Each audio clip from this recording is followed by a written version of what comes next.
So hello and good afternoon all of you.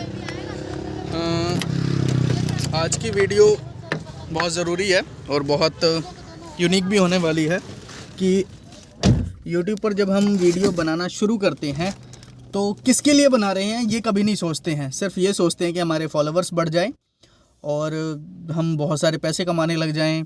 इस तरह की चीज़ों को सोचकर हम YouTube पर आते हैं हमेशा, या इन्फ्लुएंस इसी चीज़ों को देखकर होते हैं। तो YouTube में छोटी सी चीज़ आपने गौर की होगी कि जब यूट्यूबर बड़ा हो जाता है, यानी उसके फॉलोअर्स ज़्यादा हो जाते हैं, तो उस केस में उसे स्पॉन्सरशिप मिलनी शुरू हो जाती है।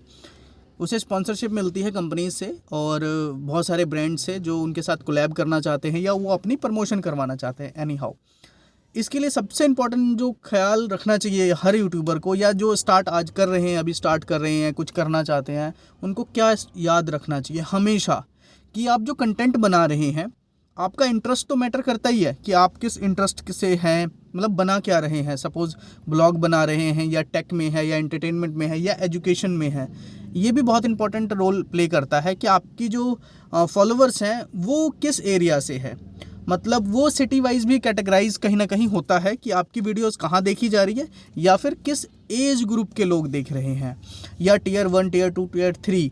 मतलब आप ये समझिए, अगर टियर वर्ड नहीं समझ पा रहे हैं कि सब मुंबई के, दिल्ली के, नोएडा, गुड़गांव, इस तरह के लोग, इस साइड के लोग देख रहे हैं, या फिर आपके लोकल शहरी लोग देख रहे हैं, शहर वाइज जो है वो लोग देख रहे हैं, या फिर गांव के लोग देख रहे हैं, आपका कंटेंट किन के लिए है और उनको देख कौन रहा है।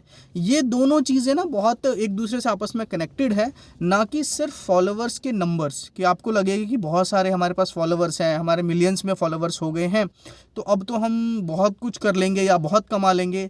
देखना, एप्रिसिएशन मिलना और आपका कंसिस्टेंसी के साथ एफर्ट करने के साथ साथ आपका जो वीडियो कंटेंट है उस पर डिटेल में ये वर्ड डालना ज़रूरी है, या इस पर ध्यान देना बहुत ज़रूरी है कि आपका जो वीडियो है वो किन लोगों के लिए बनाया जा रहा है और उस पर लोग कितना फोकस्ड हैं, उस फोकस्ड के साथ उस पर वर्क कर रहे हैं या उसको उस पर वर्क कर रहे हैं। नेक्स्ट पॉइंट है, तो सेकंड पॉइंट है हमारा कि हमें अपने ऑडियंस पर पूरी नज़र रखनी चाहिए कि उनको क्या पसंद है, आजकल लोग क्या देख रहे हैं। वो कैसे पता लगेगा? अब लोग कमेंट तो करेंगे नहीं ना कि हमें ये देखना है या इस चीज़ की रिक्वायरमेंट। वो आपको मार्केट सिनेरियो समझना बहुत ज़रूरी है। जैसे आप समझ लो ये होते हैं ना हमारे शेयर मार्केट वाले, वो मार्केट को एनालाइज करते हैं, मार्केट में क्या चल रहा है, न्यूज़ पर ध्यान रखते हैं और कह सकते हैं कि पॉलिटिक्स पर ध्यान रखते हैं। हर सिनेरियो के अकॉर्डिंग होता है कि वो किस में काम कर रहे हैं। तो इसी तरह बीइंग ए यूट्यूबर इस चीज़ का भी बहुत ध्यान रखना ज़रूरी है कि हमारी चारों तरफ समाज में क्या हो रहा है और उससे रिलेटेड हमारी क्या वीडियो हो सकती है जिससे कि लोग देखना चाह रहे हैं। जैसे अभी पीछे आपने भी देखा होगा, विवेक बिंद्रा का चल रहा था वीडियो सेगमेंट, तो उससे रिलेटेड लोगों ने एकदम से वीडियोस बनाने शुरू कर दिए। तो बाकी यूट्यूबर्स को भी जो बहुत एक्टिव हैं, सब कुछ छोड़कर यूट्यूब पर ही काम करें, उनको भी फॉलो करना बहुत ज़रूरी है ताकि आपको ये पता लगता रहे कि वो क्या कर रहे हैं। और लगभग मतलब उसी पैटर्न पे कह सकते हैं या उन्हीं टॉपिक्स पर, टॉपिक्स की बात है, उन्हीं टॉपिक्स पर वीडियो बनाना ज़्यादा बेटर रहेगा। लेकिन यहाँ एक छोटी सी कन्फ्यूज़न हो जाती है कि जब किसी के ना फॉलोवर्स बड़े होते हैं तो वो उस माइंडसेट के साथ काम करता है। सपोज़ मेरे 1000 फॉलोवर्स है तो मुझे लग रहा है ठीक है 40-50 लोग या 100 लोग मेरी वीडियोस को देख रहे हैं। वही किसी के 1 मिलियन है तो उसको हाइक देने के लिए या उतनी माइंडसेट को फुलफ़िल करने के लिए आपको बड़ा प्रोजेक्ट लगाना पड़ता है, बड़ा करके दिखाना पड़ता है। तो कई बार छोटे जो यूट्यूबर्स होते हैं वो नहीं कर पाते हैं। अब इसको इस तरह से समझ सकते हैं कि आपको 10 लोगों के लिए पार्टी अरेंज करनी है कहीं, तो आप छोटा सा रेस्टोरेंट आपके माइंड में चलेगा और उसी को देखते फिरोगे आप, और उसी को एक छोटे से बजट में ही करना चाहोगे।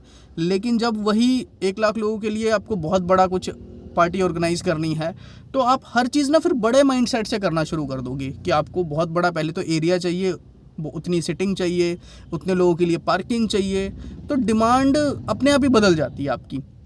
तो हम बड़े को देख के छोटे को, छोटा जो है ना वो फॉलो करे, वो भी कहीं ना कहीं गड़बड़ है। बट वो क्वालिटी ज़रूर मेंटेन कर सकते हैं। बड़े में एक ये भी प्रॉब्लम रहती है कि क्वालिटी मेंटेन करने वाली। तो यहाँ हम अपने वीडियोस में, चाहे हमारा ऑडियंस सेगमेंट है, क्योंकि हम यहाँ पर फंड लगाना नहीं चाहते हैं और लगा के लगता है कि एकदम से शायद कोई फ़ायदा भी नहीं है, बट कंटेंट वाइज ना हम जा सकते हैं कि जो लोग 1 लाख लोगों के लिए पार्टी कर रहे थे उसको हम 10 10-10 लोगों में या 100-100 लोगों में डिवाइड कर सकते हैं, मल्टीपल बहुत ज़्यादा क्वांटिटी बढ़ा सकते हैं, जिससे हमारी वीडियोस बनती चली जाए। तो किसी ने एक 20 मिनट की वीडियो बनाई है सपोज़, और वो टॉपिक करंट अफेयर में अभी बहुत अच्छा वायरल चल रहा है, हम 20 मिनट की बनाएंगे ना, कोई नहीं देखेगा। बट हम अगर 5-5 मिनट की बनाएंगे ना, तो ज़रूर उसमें से, क्योंकि हमें तो टाइम या एडसेंस में ही जाना है अल्टीमेटली, तो हम उसको ब्रेक कर करके बनाएं तो वो ज़्यादा बेटर है। उस केस में हमारी वीडियोस लोग देख ही लेंगे, एटलीस्ट 3-3 मिनट 2-2 मिनट तो देखना पसंद करेंगे ना। तो यूट्यूब को समझना ज़्यादा ज़रूरी है कि क्या हो रहा है। जो बिल्कुल बड़े लेवल पे पहुंच गए हैं वो समझने की उन्हें शायद अब ज़रूरत नहीं है, उनको पता है कि हाँ अब क्या चल रहा है, और उनकी नज़र भी है हर चीज़ों पे। वो शायद अपने कोर्सेज में बताते हों ना बताते हों, आई डोंट नो, बट हमें चारों तरफ अपने आँख कान नाक खुले रखने चाहिए ताकि यूट्यूब को हम अच्छे से समझ सकें। अपने यूट्यूब पर जो ऑडियंस है, या हम बीइंग ऑडियंस जब हम जा रहे हैं तो हमारा क्या हो रहा है, हम क्या सर्च कर रहे हैं, या हमारे सामने क्या आया, हमने टाइम कहाँ स्पेंड किया। अगर हम यूट्यूबर नहीं हैं तो 10 लोगों को आप फ़ोन लेके देख भी सकते हो, पूछ भी सकते हो।